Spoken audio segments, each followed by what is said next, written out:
Bueno, muy buenas noches, iglesia, Dios los bendiga. Qué alegría para mí poder estar con ustedes una noche más. Quiero decirles que esta es una grabación posterior a la de en vivo, porque la de en vivo estaba muy cortada, tuvimos dificultades con varias personas con el internet, así que decidí hacerla nuevamente porque creo que es un tema muy importante y espero que usted pueda aprovecharlo y pueda recibirlo. Obviamente no voy a hacer preguntas ni nada de esto porque estoy grabándolo para que al subirlo a YouTube usted pueda disfrutar la enseñanza completa, y espero que la disfrute y que realmente sea llenando su corazón.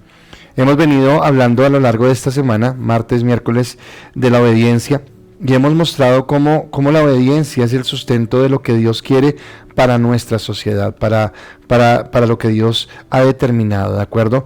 Pero que nuestra sociedad, contrario a lo que quiere Dios, ha entrado en anarquía, ha entrado en revolución, ha entrado en un sentimiento de no aceptar la autoridad.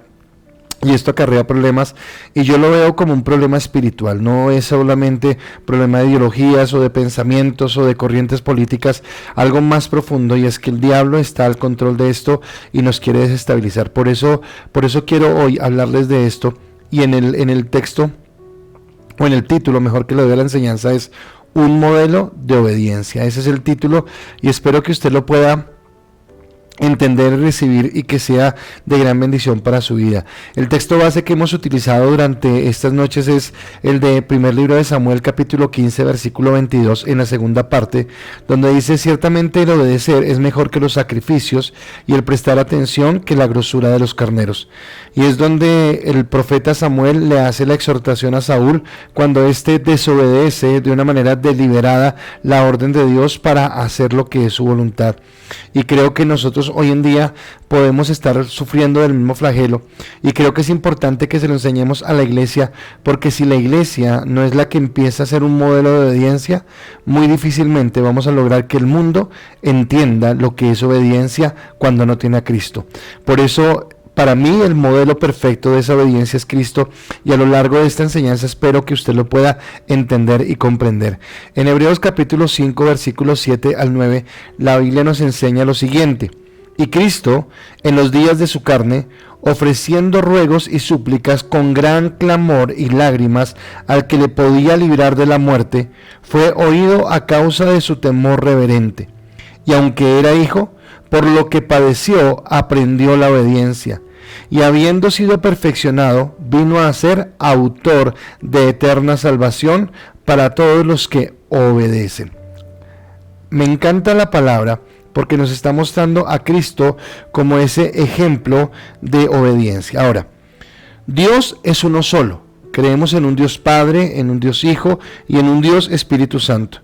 Y aunque en su persona cambian, porque, y perdóneme, voy a hablar hoy más específicamente de Dios Padre y Dios Hijo, aunque en persona cambian, en su esencia son Dios. Tienen la misma gloria, tienen la misma honra, tienen la misma autoridad, tienen el mismo poder, tienen la misma majestad, son igualmente dignos porque es Dios mismo.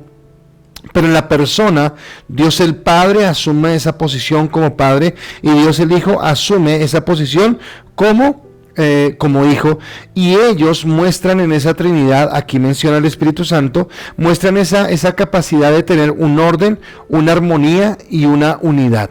En la Trinidad no hay conflicto, en la Trinidad no hay problema, en la Trinidad no hay divisiones ni hay resquemores de nada. Ellos están en una perfecta unidad. Ahora, la palabra nos enseña en Colosenses que Cristo es la imagen visible del Dios invisible. Ahora, ese Jesús, que es la imagen visible del Dios invisible, dice que vino a la tierra y obedeció a tal punto que se humilló. Y en esa humillación que tuvo Cristo, no fue una sola humillación, sino yo quiero hablarle que hubo dos momentos de la humillación de Cristo. La primera es la humillación que Él tiene que atravesar, y de eso es lo que quiero hablarles a lo largo del mensaje, siendo Dios para hacerse como uno de nosotros. Porque al hacerse como uno de nosotros, Él se despoja de su gloria, sale de su entorno natural, que es el cielo, sale de la alabanza y de la adoración que tiene allá en su trono de los ángeles y de todos los querubines, y viene a hacerse como uno de nosotros, y haciéndose como uno de nosotros, empieza a vivir sujeto a las cosas que nosotros estamos viviendo como hombres en esta humanidad, ¿de acuerdo? Y la segunda parte de esa humillación es que cuando estando como hombre, estando ya en condición de hombre, Él se humilla también como hombre a ir a la peor de las muertes que podía tener un ser humano, que era la crucifixión y todo lo que conlleva en su humillación, en su escarnecimiento y en todo lo que vivió por amor a nosotros, ¿de acuerdo? Ahora, Dios el Padre entonces viene a ser el emblema de la autoridad. Entonces, si usted mira a Dios el Padre caracteriza lo que es la autoridad pura. Y Dios el Hijo, entonces nuestro Señor, viene a ser el símbolo de la obediencia. Jesucristo adopta la posición de una obediencia absoluta. Así que como Dios el Padre es autoridad, Dios el Hijo, Jesucristo es obediencia. Para nosotros la obediencia debería ser algo sencillo. Suena chistoso decirlo, pero debería ser algo sencillo porque requiere simplemente una cosa: que nosotros aprendamos humildad. Eso es lo que requiere la obediencia que nosotros le entreguemos al Padre. Pero para Cristo fue algo más complicado. Pero no fue más complicado en el asunto de que le costó trabajo. No es el asunto como usted lo piensa, porque para mí y para usted es complicado ser obediente porque es que soy rebelde, es que se me atraviesa esto, es que me sacan el mal genio, tal cosa. No, Jesucristo, no estoy hablando de que sea complicado ser obediente porque Él le cueste trabajo ser obediente, sino para Él ser obediente es porque yo quiero que usted entienda esto, que se coloque por un momento en la posición de Cristo. Y Él, que la palabra nos enseña en Juan capítulo 1, versículo 1, y lo he mencionado todas estas noches, que en el principio era el verbo era con Dios y el verbo era Dios. Todas las cosas fueron hechas por Él y sin Él nada de lo que hay hecho hubiera sido hecho. Él tiene que renunciar a esa posición de ser Dios, de estar en su gloria, de ser el Señor sobre su creación, para venir y asumir la posición de siervo. ¿De acuerdo? Entonces la dificultad no está en la dificultad que Él tenga en su persona de ser obediente, sino la dificultad de renunciar, de despojarse de su lugar para venir a la obediencia. Por eso entonces Cristo inicia o es el ejemplo o el prototipo o el modelo, como dice el título de la prédica, de lo que es la obediencia total. El Hijo de Dios Jesucristo es ese modelo. En el principio, tanto el Padre como el Hijo eran uno solo en autoridad. Pero cuando Cristo decide abandonar su posición, cuando Cristo decide despojarse de sí mismo, como dice la palabra, entonces Él viene a humillarse para convertirse como uno de nosotros. A estar limitado a un cuerpo, a estar limitado a un tiempo, a estar limitado a un espacio, porque Él como Dios es omnipotente, omnipresente, omnisciente, es santo, es amor, es perfecto, pero ahora viene y se expone, y resulta que al exponerse a esto y al mostrar la suprema obediencia, entonces dice en Filipenses capítulo 2, versículos 5 al 8, al 8 habla acerca de la humillación de Cristo, de estas dos humillaciones que les hablé, de la humillación divina y de la humillación en su humanidad. Pero del versículo 9 al 11 habla de la exaltación, dice, Dios lo exaltó hacia lo sumo. Y quiere decir que cuando Cristo se humilló, la recompensa de su humillación fue la exaltación. Y la palabra nos enseña a usted y a mí que el que se humilla será exaltado. Yo quisiera que usted empezara a darle profundidad a esta palabra, porque creo que algo que nos falta a nosotros es entender eso, entender la humillación que Dios quiere de nosotros. Somos muy buenos en decir que somos buenos cristianos porque oramos, cantamos, porque hacemos oraciones de intercesión, y espero que me entiendan, no estoy diciendo que eso sea malo, no, eso no es malo, pero eso no es algo con lo que usted saca pecho, no es algo con lo que usted se siente orgulloso, es algo que usted hace en el secreto, porque la palabra dice que el verdadero cristiano no se conoce por las palabras que pronuncia, sino se conoce por los frutos de su vida. Por sus frutos los conoceréis. Y la obediencia en el cristiano va a dar unos frutos. El que se humilla será exaltado. Cristo se humilló y fue el primero que recibió esa exaltación. Un nombre que es sobre todo nombre. Toda lengua confesará, toda rodilla se doblará, pero porque Él, primeramente, Él se entregó. Ahora, viene mi primer punto, y en ese primer punto yo quiero decirle lo siguiente. Ser llenos de Cristo es caminar en obediencia. Ser llenos de Cristo es caminar en obediencia. Ahora, ¿qué es caminar en obediencia? Es realmente, primero, asumir la palabra. Yo algo que entiendo es esto. Yo me someto a toda autoridad porque me someto a la autoridad de Dios. Cuando me someto a la autoridad de Dios, me someto a la autoridad de la palabra. Y en la autoridad de la palabra me enseña a sujetarme a las autoridades, a sujetarme al esposo, a sujetarme a los padres, a sujetarme a los jefes, a sujetarme a toda autoridad que ha sido establecida por Dios. Así que implícitamente sujetarme a Dios es reconocer que Él ha entregado autoridades delegadas y que yo me sujeto a esas autoridades. La palabra dice en 1 Corintios 11:13, dice lo siguiente: pero quiero que sepáis que Cristo es la cabeza de todo varón y Dios la cabeza de Cristo. Se lo leo un momento más. Pero quiero que sepáis que Cristo es la cabeza de todo varón y Dios la cabeza de Cristo. ¿De qué me está hablando este pasaje? Me está hablando acerca de la autoridad. Me está hablando de cómo el Padre es la cabeza de Cristo. Y si usted lee en especial el Evangelio de Juan, a mí me encanta el Evangelio de Juan, porque el Evangelio de Juan presenta a Cristo como el Hijo de Dios. En muchos de sus pasajes, sobre todo cuando se está acercando el fin de su ministerio, Jesús dice que ni hace, ni habla, ni actúa por su propia cuenta. Él dice: hago lo que el Padre me mandó a hacer. Hablo lo que el Padre me mandó a decir.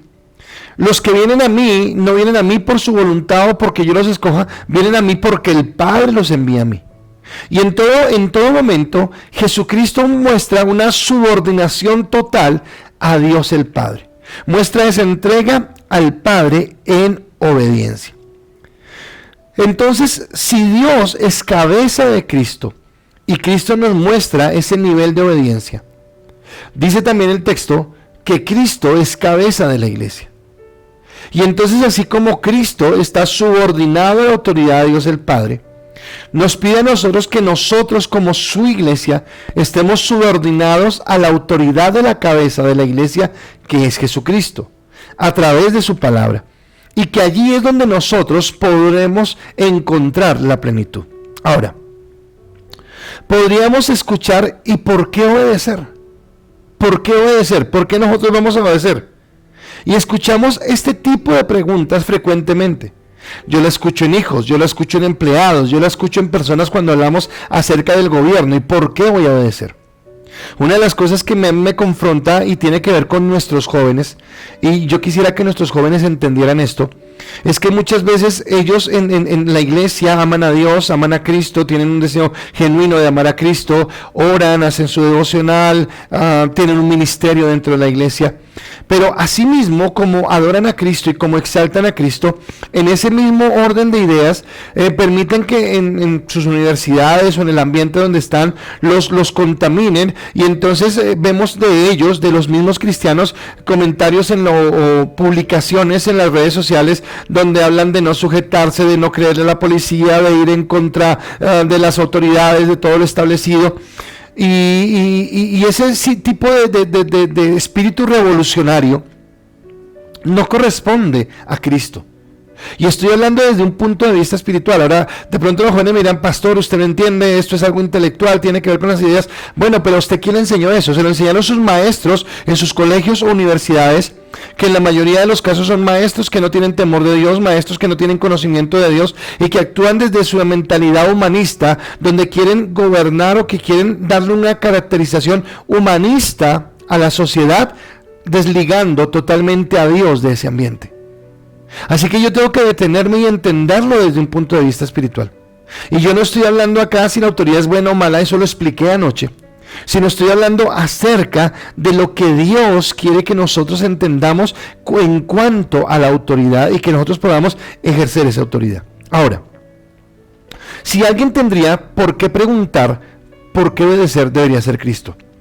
Porque podríamos decir, y perdónenme que lo coloque en estos términos, que Cristo estaría de igual a igual con Dios Padre, porque Él también es Dios. Pero yo no encuentro un solo versículo en la Biblia, uno solo, donde Jesús diga, ¿y por qué tengo que obedecer esto? ¿Por qué tengo que humillarme? ¿Por qué tengo que ir a la cruz? ¿Por qué tengo que entregar mi vida? No hay uno solo en la que Él pregunte, ¿por qué tengo que obedecer? Y nosotros a veces tenemos problemas y conflictos en obedecer a nuestros hermanos. Algo que quiero también que usted entienda es que en la iglesia o en la sociedad no deberían haber, ¿cómo se llama esto? Escalafones, no, esto no es subordinado, sino no deberían haber jerarquías, es la palabra que está buscando, no deberían haber jerarquías. ¿A qué me refiero? Que una persona debe entender su título desde la función y no desde la posición. Desde la función y no la posición. Entonces déjeme hablar del gobierno, déjeme hablar de la familia para llegar a la iglesia. Voy a colocarlo en esos términos. Entonces, ¿cómo se llama el gabinete de cartera del presidente de la República? Ese gabinete se llama el gabinete de los ministros. La palabra ministro significa servidor. Entonces, o sea que hay ministro o servidor de salud, ministro o servidor de obras públicas, ministro o servidor de hacienda, ministro o servidor del interior, ¿de acuerdo? Y cuando hablamos de personas que están trabajando con el gobierno, los llamamos servidores públicos. Quiere decir que ellos están allí para servir ¿a quién? A la sociedad que los ha elegido para que sean nuestros gobernantes. Pero ellos no han entendido ese título que han recibido de ministro, de alcalde, de presidente, de gobernador, de policía, de militar, de lo que sea, como la función que tienen que desarrollar, sino lo han entendido desde la posición, para quererse engrandecer, para quererse ensoberbecer sobre la sociedad, para demandar prebendas, para demandar regalos, y esto es pecado delante de Dios, porque ellos deberían entenderlo desde la función. En la familia, entonces el hombre lee la palabra que dice, y el hombre es varón, es cabeza de su familia. Y entonces el varón lo entiende desde la posición, no desde la función, y empieza a exigirle a su esposa y a sus hijos que tienen que obedecerlo, que tienen que someterle, que le traigan, que le lleven, que le pongan, que le hagan, que todo el cuento, y nunca lo entiende desde la función. Y la función es salir a proveer, salir a cuidar, salir a bendecir, proteger a su familia, educarla, enseñarla, guiarla, mostrarle un camino, ser visionario para llevarla a algún lado desde la función.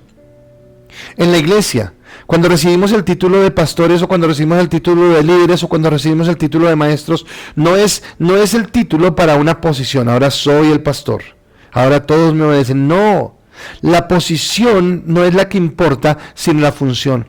Y yo lo entiendo desde mi posición de pastor, que la función como pastor es la de servir, es la de entregar. Yo debo ser el mayor servidor de la iglesia para que las personas que están sirviendo vean en el ejemplo del pastor lo que se debe hacer con la iglesia, que es servirla, que es entregarse, que es dar lo mejor para poder estar con ellas, ¿de acuerdo? Entonces, Jesucristo, teniendo la oportunidad o el derecho de exigir, Él no exigió, sino que Él se entregó a sí mismo.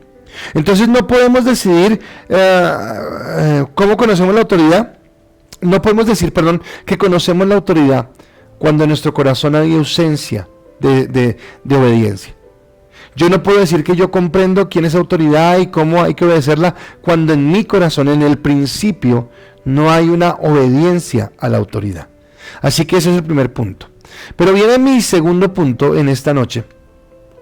Y mi segundo punto es: hay un solo camino al Padre. Hay un solo camino al Padre.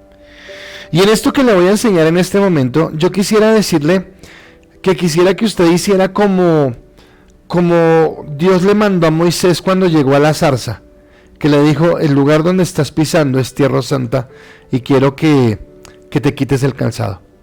Y yo quisiera que abordáramos este texto con esa reverencia. Solamente voy a mencionar un versículo, pero se lo sigo diciendo. Filipenses 2:5 dice: haya pues en vosotros este sentir que hubo en Cristo Jesús. Haya pues en vosotros este sentir que hubo en Cristo Jesús. Pero ¿cuál fue el sentir que hubo en Cristo Jesús? El cual, siendo en forma de Dios, no estimó el serlo como forma a que aferrarse, sino que se negó a sí mismo, haciéndose obediente hasta la muerte, y muerte de cruz, dice la palabra.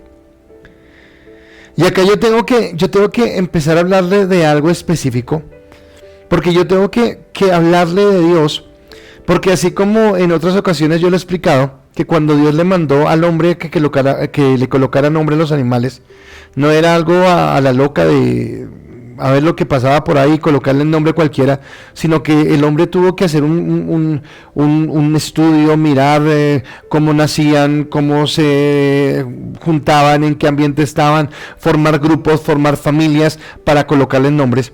Asimismo, cuando Dios hizo la creación, Dios no fue un Dios de improvisación, de vamos, hagamos un cielo y un universo y un planeta, no. Dios tenía todo cuadrado, Dios tenía todo hecho.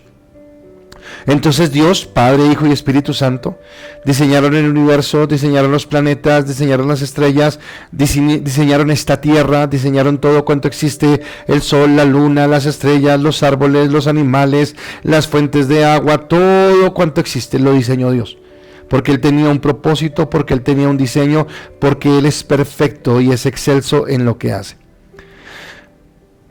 Generaron dos seres, uno son los ángeles, espíritus vivientes, y creó al hombre, almas vivientes, ¿de acuerdo? Y los creó, al uno lo colocó en su cielo, a nosotros nos colocó en la tierra, pero en su preconocimiento, en su presencia de Dios, en el que sabe todo, Él sabía que el hombre iba en un momento determinado a fallar. Y si el Padre era la autoridad perfecta, esa autoridad perfecta necesitaba una respuesta en una obediencia perfecta. Pero los ángeles cayeron, desobedecieron y se apartaron de Dios. El hombre, nuestra naturaleza adámica, cayó, desobedeció y se apartó de Dios. Así que Dios no tenía cómo enlazar esa autoridad perfecta que Él tiene con una obediencia perfecta. Y yo le hablaba al principio acerca de que no hay ninguna rivalidad en la Trinidad. Entonces ellos establecieron por personas unas funciones, Dios Padre, Dios Hijo, Dios Espíritu Santo. Y Dios el Hijo fue el designado a venir a la tierra para hacer esa obediencia perfecta. Pero cuando le explicaba que no era tan sencillo, acá se lo voy a explicar mejor. Y vuelvo y le repito algo que dije. Usted dice que no es sencillo y yo digo que no es sencillo, pero lo decimos es desde nuestra naturaleza carnal. Porque no queremos sujetarnos, porque no queremos obedecer, porque no queremos dejarnos guiar por Dios. Pero en el caso de Cristo, es que siendo Él el autor de todo lo que existe, el autor de toda la creación, el autor de toda la hermosura que hay en todo el universo, Él para hacerse hombre, para hacerse en la condición de siervo, tenía que despojarse de su gloria, tenía que despojarse de su poder.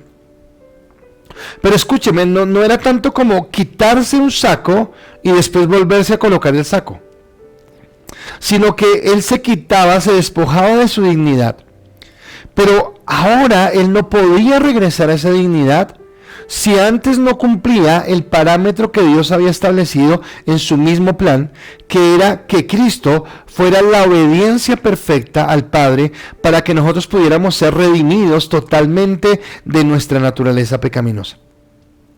Así que Cristo vino y vivió 33 años sobre la tierra.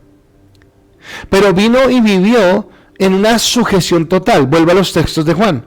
Por eso Él decía en muchas ocasiones, no hago lo que yo quiero, hago lo que el Padre me mandó a hacer. No digo lo que yo quiero, hablo lo que el Padre me mandó a hablar. Todo lo que hacía Jesucristo estaba subordinado por lo que el Padre le había mandado. Y en esa obediencia se humilla a ser hombre, y en esa obediencia se humilla a la peor bajeza que es la muerte en la cruz. Pero en todo este trayecto, Jesucristo mostró una sumisión y una obediencia absoluta. Porque si Jesucristo en un momento determinado hubiera fallado, si Jesucristo en un momento determinado no tiene esa obediencia perfecta, resulta que Él pierde esa posición. Así que Cristo va, se humilla, entrega todo lo que él tiene y va a la cruz.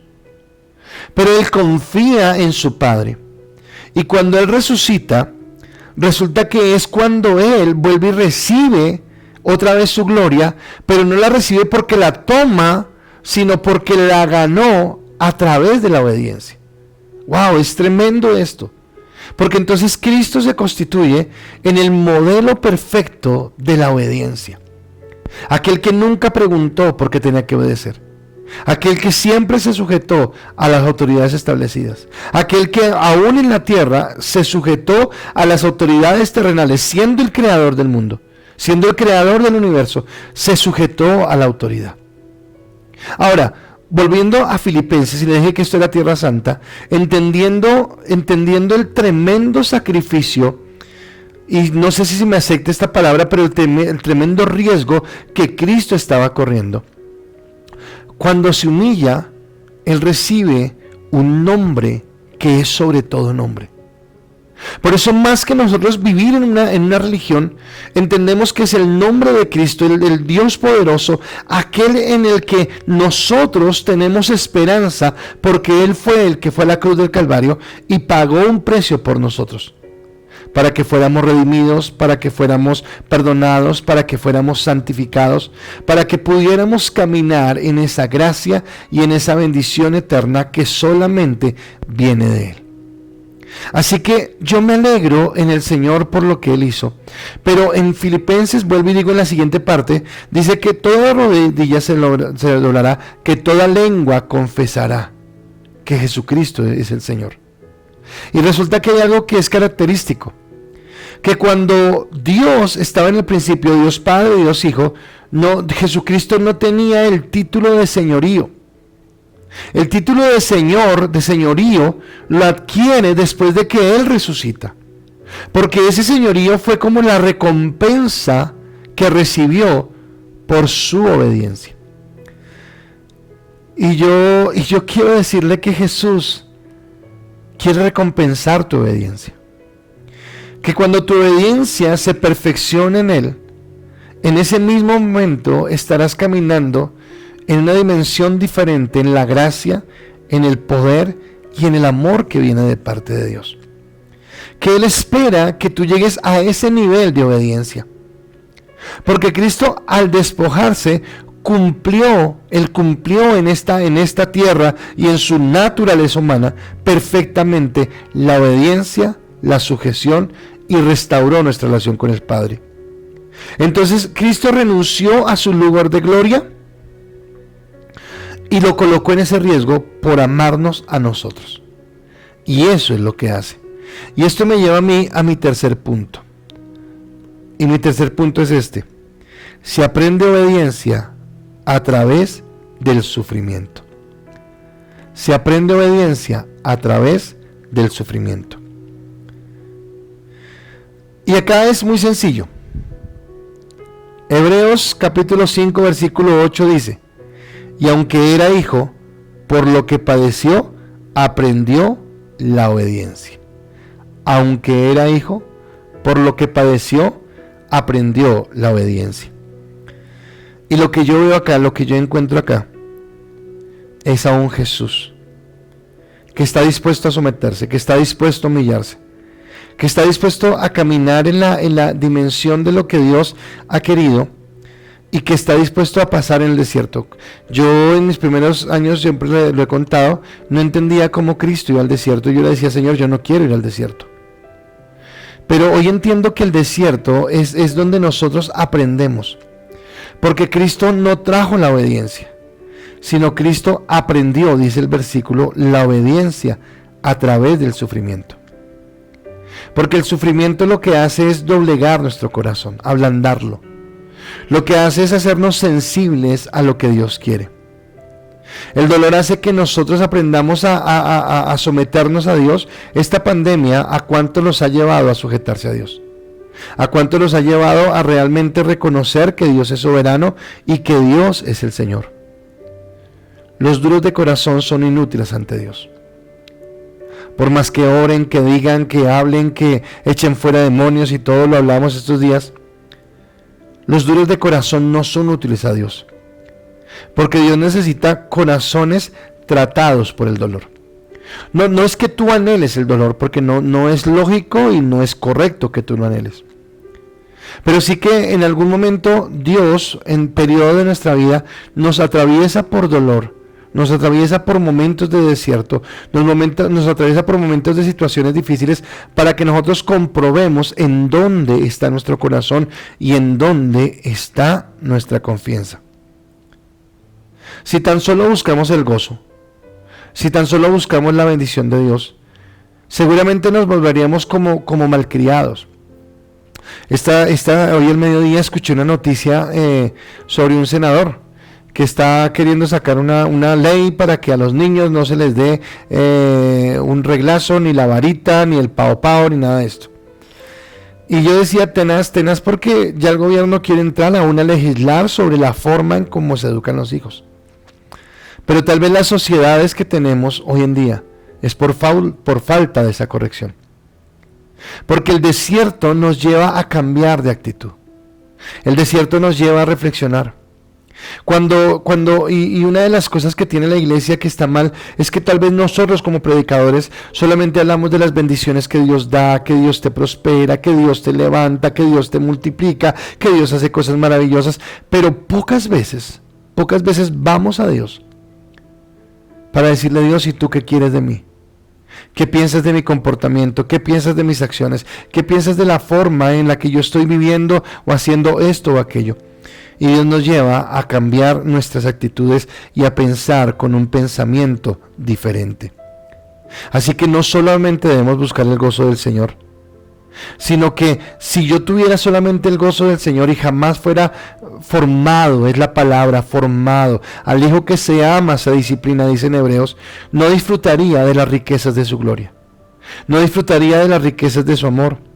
Dios nos salvó para que nosotros obedezcamos su voluntad, para que caminásemos en Él. Ahora, ¿cuál es la obra del Espíritu Santo? La obra del Espíritu Santo en mi vida, en tu vida, en nuestro corazón, es moldear de tal manera nuestro corazón a semejanza de Cristo, el modelo perfecto, para que lleguemos a ser tan obedientes como fue Cristo. Eso es lo que quiere el Espíritu Santo formar en tu vida. Para que tú y yo, y esta palabra duele, pero es lo que Dios quiere, lleguemos a ser esclavos de Cristo. Lleguemos a ser esclavos de su amor. Esa es la esencia de lo que Dios está marcando en tu vida. Así que yo quiero invitarte a que entiendas esta palabra. Por eso volví a colocarla, porque quería que no tuviera interrupciones, sino que tú pudieras recibirla. Y obviamente no me extiendo más ni profundizo más, porque hay mucho que decir acá. Pero quiero que solamente mastiques esto y lo recibas. Te invito a que oremos. Padre, gracias te damos, Señor, porque entendemos que ser llenos de Cristo, caminar en ti es caminar en obediencia. Y hoy te pedimos perdón por las veces que nos hemos desviado de ese camino y que no hemos caminado en esa obediencia, pero te pedimos, Dios, que tú nos ayudes a caminar en ella.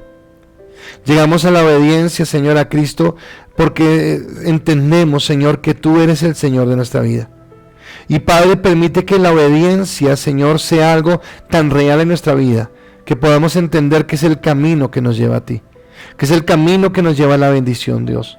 Permítenos, Señor, moldear nuestro carácter, hoy negarnos a nosotros mismos, para que podamos llegar a ese nivel de sujeción. No anhelamos desiertos, Dios, no anhelamos el sufrimiento, seríamos irracionales si pensáramos de esa manera. Pero cuando tú, Señor, nos lleves al desierto, danos primeramente la fortaleza, acompáñanos, no nos dejes solos en esos momentos y permite que a través del desierto, Señor, podamos entender tu gracia, podamos entender tu amor, podamos entender tu misericordia. Hoy entendemos que en el desierto vamos a ser perfeccionados, que en el desierto nos vamos a convertir en tus hijos. Por eso, Dios, te adoramos, te bendecimos y te exaltamos.